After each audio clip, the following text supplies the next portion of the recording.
A beautiful thought. Yeah, that's a utopia. I don't know. That's a perfect thing to pass it on to Nina, who has been making films for, I mean, interestingly, Nina was my professor when I was in film school at USC, and we've both gone on and had many years of being productive. Me, for the most part, enabling male filmmakers, providing for them the conditions of possibility for them to make their work. And Nina's actually been making films, and I'd love to hear your take on everything that we're saying here, because essentially I heard you saying, Rose, that like it begins with how we learn to see. So how we learn to identify the good. Well, how are we going to see a different good if we have no exposure to that aesthetic, or there's no opportunities for those films to be made, or those films don't get seen? What would be some of the ways, I mean, could we go back and do screenings of like Dorothy Arzner films and Ida Lupino films and try to see, look at Barbara Loden, what are these women doing, what were they doing, what can they learn from them? So there's learning to see a new way, so that when you approach that stack, more things can speak to you. And then there's the issue of, when they come in, it's not like all the DVDs come in equal. I mean, there's the shortlisted and the this and the that, like how to get, without, obviously you don't want anyone in there, for like being the token. You don't want to have like, oh, hey, we need a woman in it, let's just take this. But there's other ways to include women beyond tokenism, I would say. Most of the major festivals, heads of programming are men. When you talk about Berlin, Cannes, Venice, Toronto, New York Film Festival.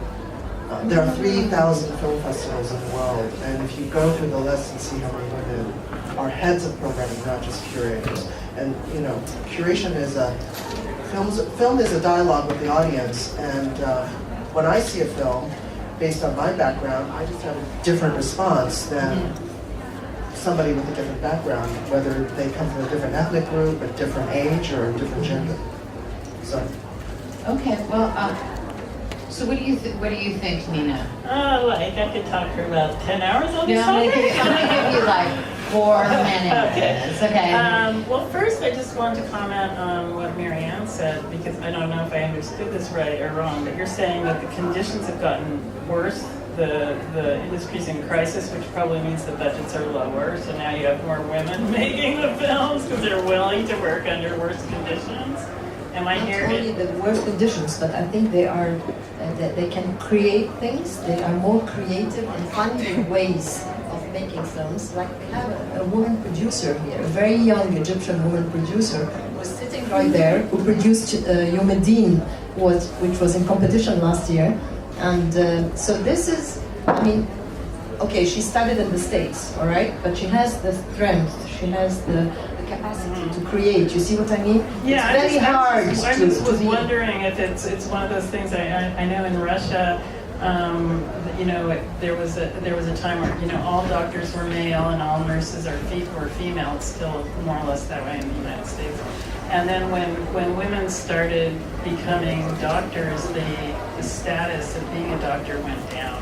So it's a complicated, and we're caught in webs of ideology, as Foucault says, that are really intense, and they're so deep and they're so ingrained. Whether it's on a very deep level of shot design and visual language, stories, what we're taught to understand who is a subject and who is an object, the deep indoctrination. If we're shown films by the masters like John Ford and Martin Scorsese, and we're told this is a masterpiece, and then you, as film students, and then we sort of just block out how the women are treated in those films, and we try to just look at the filmmaking and say, yeah, it's really good filmmaking, I won't pay attention to this over here. It's such a complicated issue, and it's so layered, and it's so marbled. I feel like it marbles our consciousness on so many levels that digging yourself out is very hard. It's on the level of financing, it's on the level of distribution, it's on the level of film festival selection and which films are bought and so on and so on and so on, right? So I think it's just really important to remember when we say good film. You know, normally most of us will feel a film is good when we somehow relate to it, or we find ourselves in it in some way, where the film speaks to us in some way. Well, you know, if you're a white heterosexual male, you know, you're gonna have a different kind of film speak to you than me, right? And so that definition, what is good? What is good is ideologically determined, not only, but strongly. And